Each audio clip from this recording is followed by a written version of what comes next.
Hammamiz uchun yangilik. Hozirgi vaqtda shu yerdan o'tayotgan toza liniya aholimizni yana yangilik va shu tok o'chmasligini eldan olish maqsadida 110 liniya deb aytiladi. Shunga qo'shimchasini yana bir liniya tartilayotir ekan. Shavot, Gurlan, Yangibozor va Qo'shko'pir tumanlarida elektr energiya ta'minlash, tumanlarni ta'minlash juda murakkablashib turuvdi. Sababi liniyamizning umumiy uzunligi 47 kilometr. Shavot podstansiyasidan bizning Xorazm podstansiyasi, Urganchdagi Xorazm podstansiyasiga keladigan 110 kilovatli liniya. Sizning odamlar bilan suhbatlashgandan keyin biz tushunib yetatirmiz.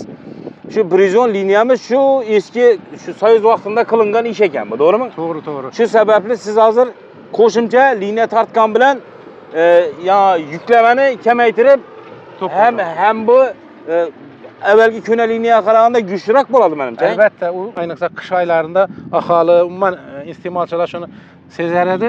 Biza elektr ishlab chiqarib berilib turibdi, lekin buni liniyamiz buni oddiy qilib aytganda ko'tarmas edi. Hurmatli prezidentimizning tashabbusi bilan, ya'ni shu 50-yillar, 60, 70-yillarda qilingan narsa hali shu eskirgan, lekin buni yangilashimiz kerak deb turib aytgan fikrlarini ichida o'zingiz ishtirokchi hisoblanasiz, to'g'rimi? Albatta. 47 kilometrning 85%gacha уже bajarilib bo'ldi. Faqat ana shunday ustunlardan 18 ta ustun qoldi tiklanadigan. Xalqning og'zi birchiligi bizning og'zi birchiligimiz. To'g'ri. Xalqning og'zi bir bo'lsa hamma narsa bo'ladi. To'g'ri. Aytgandek, hurmatli prezidentimiz tashabbusi to'xtamasin. Bunday narsalar bo'laversin. Albatta, bo'lsin. Xalq rozi bo'lsa ham muhim. Chunki energetikasiz baribir hech narsani tasavvur qilib bo'lmaydi hozirgi kunda ayniqsa.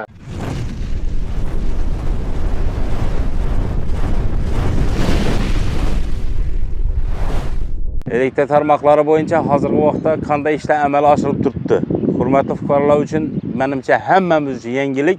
Hozirgi vaqtda shu yerdan o'tayotgan toza liniya aholimizni yana yangilik va shu tok o'chmasligini eldan olish maqsadida 110 liniya deb aytiladi. Shunga qo'shimchasini yana bir liniya tartilayotir ekan. Hozirgi vaqtda shu liniya tortilib oxirina borib yetgandan keyin yana 3 tumanimizga tok o'z vaqtida uzluksiz yetib boradi. Assalomu alaykum. Qo'lata yaxshimisiz? Amazonmisiz? Qarma ishcha bilan. Bor bo'lingiz. Uydagilar hammasi zo'rmi? Shukr emas. Og'a shu to'g'rilab aytganda shu bo'yicha mutaxassissiz, milliy elektr tarmoqlari bo'yicha Xorazm filialida qaysi lavozimda ishladingiz? Men hozir Xorazm filialida kapital qurilish bo'yicha direktor muaviniman, o'rinbosarman. Shu bo'yicha mutaxassisligim endi energetik, shu bu asosiy loyihalarning amalga oshirilishi bo'yicha o'zimiz nazorat qilib turibmiz, bizning nazoratimizda. Hozirgi vaqtda nechalik ish amalga oshirildi va shu agar ishga tushgan taqdirda xalq uchun nechik bir yengillik bo'ladi? Bu bizning asosiy O'zbekiston Respublikasi Prezidentining 24-yil 29-noyabrdagi 410 PK 410 qarori bo'yicha amalga oshiriladigan loyihamiz bu. Bu asosiy bu loyihamizning vazifasi deymizmi, loyihamizning amalga oshirilishining asosiy sabablaridan birisi bu birinchidan shu bizning asosiy Shavot, Gurlan, Yangibozor va Qo'shko'pir tumanlarida elektr energiya ta'minlash, tumanlarni ta'minlash juda murakkablashib turuvdi. Sababi ular shu Shavotga boradigan faqat bittagina liniyamiz bor edi. Hozir Xorazmdan Shavotga bitta liniyamiz, Xorazm liniyamiz ishlab turibdi. Hozirgi kunda xalq tili bilan aytganda Xorazm 110. Xorazm 110 kilovat. 110. Shunga parallel ravishda bizlar hozir yana ikkinchi Xorazm liniyasini ishga tushirish arafasindamiz. Xudo xolasa, endi shu hisob kitoblarimiz bo'yicha shu uzoq iyul oylarigacha ishga tushirishni mo'ljallab turibmiz. Umumiy uzunligi necha kilometr? Umumiy uzunligi bu liniyamizning umumiy uzunligi 47 kilometr.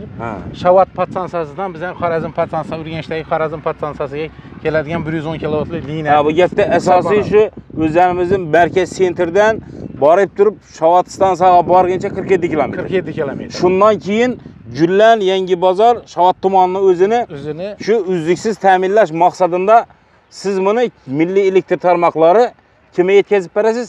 Bu asosiy bu shuni ishga tushirgandan keyin asosiy ahalimize yetkazish uchun hududiy elektr tarmoqlarining chegarasigacha yetkazib beramiz. Bu milliy elektr tarmoqlari tomonidan olib borilgan ishlar iste'molchiga yetkazish maqsadida keyingi bo'lim, ya'ni yana pastga tushirib, ya'ni oddiy transformatorlarga bo'lib beradigan egalarga topshirasiz. To'g'rimi? To'g'ri. Bizning vazifamiz ishlab chiqaruvchilar, elektr energiya ishlab chiqaruvchilardan elektr energiyani qabul qilib olib, hududiy elektr tarmoqlarining chegarasigacha olib kelish vazifasi yuklatilgan bizning milliy elektr tarmoqlari zimmasiga. Shu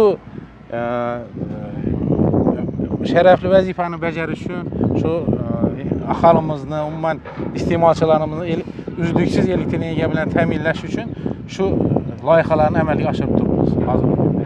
Endi to'g'rilab aytganda xalqda bir avval bir tushuncha bordan, nechun svet ko'p o'chaveradi, boshqa bo'ldi, bu deb turib, endi o'zlarimiz ham shu ichine girgandan keyin, sizning odamlar bilan suhbatlashgandan keyin biza tushunib yetatirmiz. Shu Brizon liniyamiz shu eski shu Soyuz vaqtida qilingan ish ekan, bu to'g'rimi? To'g'ri. Shu sababli siz hozir qo'shimcha liniya tortgan bilan yuklamani kamaytirib, ham bu avvalgi ko'na liniyaga qaraganda kuchliroq bo'ladi menimcha. Albatta, u avvalgi liniyadan nisbatan, endi o'zimiz xalq tili bilan aytganda 2 barobar quvvat o'tkazish imkoniyatini yuklamani olib biladi. Shu bilan biz hozir 3 ta 4 ta tumanga ham elektr energiyani avariyalarsiz shuni yetkazishning imkoniyati bo'ladi. Tez yetirib berasiz, vaqtida uzilmaydi. Albatta. Ya qiynalib o'tirmaydi.